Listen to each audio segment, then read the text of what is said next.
देश न्यूज की सारी खबरें आप तक। लूट और दिल्ली के बिंदापुर थाना के हत्या मामले के एक वांछित अपराधी को क्राइम ब्रांच के एजीएस ने गिरफ्तार किया। दिल्ली क्राइम ब्रांच के डीसीपी अमित गोयल ने मीडिया को बताया, AGS anti gang squad crime branch Dwarka की टीम ने सुमित डागर नाम के एक हार्डकोर अपराधी को गिरफ्तार किया है, जो 1 दिसंबर 2022 को तेलंगाना में बंदूक की नोक पर किए गए एक सनसनीखेज सोने की लूट 0.4 किलोग्राम सोना मामले में शामिल था और वांछित था। उस समय तेलंगाना पुलिस ने आरोपी व्यक्तियों का पता लगाने के लिए क्राइम ब्रांच दिल्ली पुलिस से सहायता मांगी, क्योंकि यह पता चला था कि कथित व्यक्ति दिल्ली से हैं। डीसीपी क्राइम के नेतृत्व में क्राइम ब्रांच तेलंगाना की टीम ने आरोपियों की तलाश में दिल्ली में 1 सप्ताह तक डेरा डाला, लेकिन आरोपी दिल्ली एनसीआर के अपने ज्ञात पतों से फरार हो गए। एजीएस क्राइम ब्रांच के निरंतर प्रयासों के बाद संदीप उर्फ मनीष नामक एक आरोपी को गिरफ्तार कर तेलंगाना पुलिस को सौंप दिया गया। आरोपी सुमित डागर भी इस मामले में वांछित था, लेकिन उसका ठिकाना पता नहीं चल पा रहा था, क्योंकि वह बहुत पहले अपना गांव ईशापुर दिल्ली छोड़ चुका था और लगातार अपने ठिकाने बदल रहा था। इंस्पेक्टर पवन कुमार और इंस्पेक्टर विकास पन्नू एजीएस क्राइम ब्रांच के नेतृत्व में एक टीम इस मामले में वांछित आरोपी सुमित डागर का पता लगाने के लिए लगातार काम कर रही थी। आरोपी सुमित डागर को एफआईआर संख्या 168/2019 दिनांक 1 मार्च 2019 US 302-307-34 IPC ASJ Dwarka court के आदेश दिनांक 2 फरवरी 2024 के अनुसार उसने अपने साथियों के साथ मिलकर इमरान नामक व्यक्ति को गोली मारकर बुरी तरह घायल कर दिया, जिसकी बाद में अस्पताल में मौत हो गई। आरोपी सुमित डागर को कोविड-19 महामारी के दौरान पैरोल दी गई थी और उसे 30 मार्च 2022 को कोर्ट के समक्ष आत्मसमर्पण करना था, लेकिन उसने आत्मसमर्पण नहीं किया। मामले के तथ्य 1 दिसंबर 2023 को आरोपी सुमित डागर अपने साथियों शुभम उर्फ मनिया, संदीप उर्फ मनीष के साथ कोठापेट चैतन्यपुरी वाई हैदराबाद तेलंगाना स्थित महादेव ज्वेलर्स में गया और अंदर से शटर बंद कर वहां मौजूद कर्मचारियों पर गोलियां चला दी। इस घटना में एक ज्वेलर श्री कल्याण चौधरी के सीने में गोली लगी और दूसरे ज्वेलर सुखदेव के बाएं गाल, बाएं हाथ और बाएं पैर में गोली लगी। इसके बाद सुमित डागर ने अपने साथियों के साथ मिलकर श्री सुखदेव से ज्वेलरी बैग, जिसमें 3 से 4 किलो सोना और नकदी थी, लूट लिया और मौके से भाग गए। एक अन्य घटना में 2019 को शाम लगभग 6 बजे सुमित डागर अपने सहयोगी के साथ इमरान नामक व्यक्ति के फल के ठेले पर आया और उसे पीटना शुरू कर दिया। किसी व्यक्तिगत रंजिश के कारण इमरान और आरोपी व्यक्तियों के बीच झगड़ा हो गया। उक्त झगड़े में आरोपी सुमित डागर और उसके साथियों ने 3 गोलियां चलाईं, जिनमें से 2 राउंड इमरान के सीने और पैर में लगी, जिससे वह बुरी तरह घायल हो गया। यह पता चला कि आरोपियों ने पुरानी रंजिश का बदला लिया था, क्योंकि उन्होंने एक दूसरे के खिलाफ कई मामले शिकायतें दर्ज कराई थीं। घायल इमरान को डीडीयू अस्पताल में स्थानांतरित कर दिया गया और बाद में वह चोटों के कारण लड़खड़ा गया।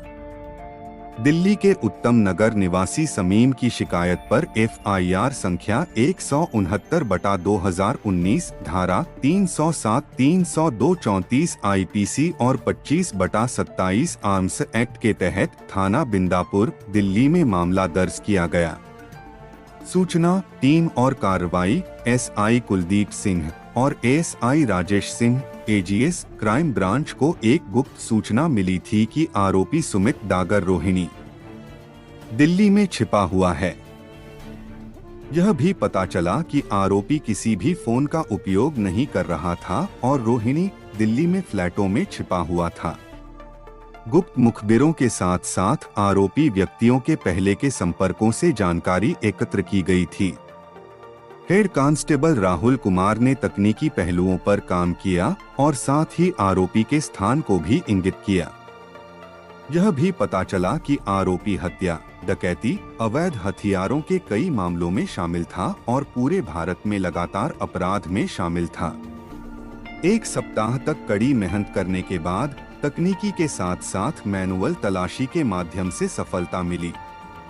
इंस्पेक्टर पवन कुमार और इंस्पेक्टर विकास पन्नू के नेतृत्व और नरेश कुमार, एसीपी एजीएस की देखरेख में SI Ajay Singh, SI Kuldeep, SI Rajesh और हेड कांस्टेबल राहुल कुमार की एक समर्पित टीम का गठन किया गया। स्थानीय पुलिस को भी बुलाया गया और टीम ने लोहे के दरवाजे को तोड़ने के लिए उचित बल का प्रयोग किया और आखिरकार आरोपी सुमित डागर को सेक्टर 34 रोहिणी, दिल्ली में उसके ठिकाने से पकड़ लिया गया। प्रारंभिक पूछताछ के बाद उसकी पहचान सुनिश्चित की गई और आरोपी को गिरफ्तार कर लिया गया। पूछताछ के दौरान आरोपी सुमित ने खुलासा किया कि उसने 12वीं तक पढ़ाई की है और उसके बाद कॉल सेंटर में नौकरी करने लगा। उसकी मां एमसीडी दिल्ली में काम करती है। फिलहाल वह अपने वर्तमान पते पर छिपा हुआ था और पहले कैटरिंग का कारोबार करता था। वह अपनी मां से आर्थिक मदद भी ले रहा है। यह भी पता चला है कि मृतक इमरान के साथ उसकी रंजिश थी। इमरान ने उसके और उसके साथियों के खिलाफ थाना उत्तम नगर, दिल्ली में मामला और शिकायतें दर्ज कराई थीं। इसी रंजिश के चलते 1 मार्च 2019 को मृतक और आरोपी के बीच झगड़ा हुआ, जिसके कारण आरोपी और उसके साथियों ने इमरान की हत्या कर दी। वर्तमान मामले में पैरोल मिलने के बाद आरोपी के खिलाफ थाना नारायणा और थाना बाबा हरिदास नगर में 2 और मामले दर्ज किए गए, जिसमें उसके पास से अवैध हथियार बरामद हुआ। उसे जेसी भेजा गया था, लेकिन वर्तमान मामले में कोविड-19 के दौरान उसे पैरोल मिल गई। पैरोल मिलने के बाद वह तेलंगाना चला गया, जहां वह अपने रिश्तेदारों के साथ रहता था और सनसनीखेज डकैती के मामले में शामिल हो गया। आरोपी ने अपने साथियों के साथ मिलकर अपराध करने के बाद वहां से भागने के लिए गोलियां भी चलाईं। इस घटना में एफआईआर संख्या 890/2022 दिनांक 1 दिसंबर 2022 धारा 394/397 IPCR.W 25/27 arms act PS Chaitanyapuri, Rangareddy, Telangana का चर्चित 04 किलो सोना लूट का मामला दर्ज किया गया। आरोपी फरार होने में कामयाब रहा और कभी गिरफ्तार नहीं हुआ।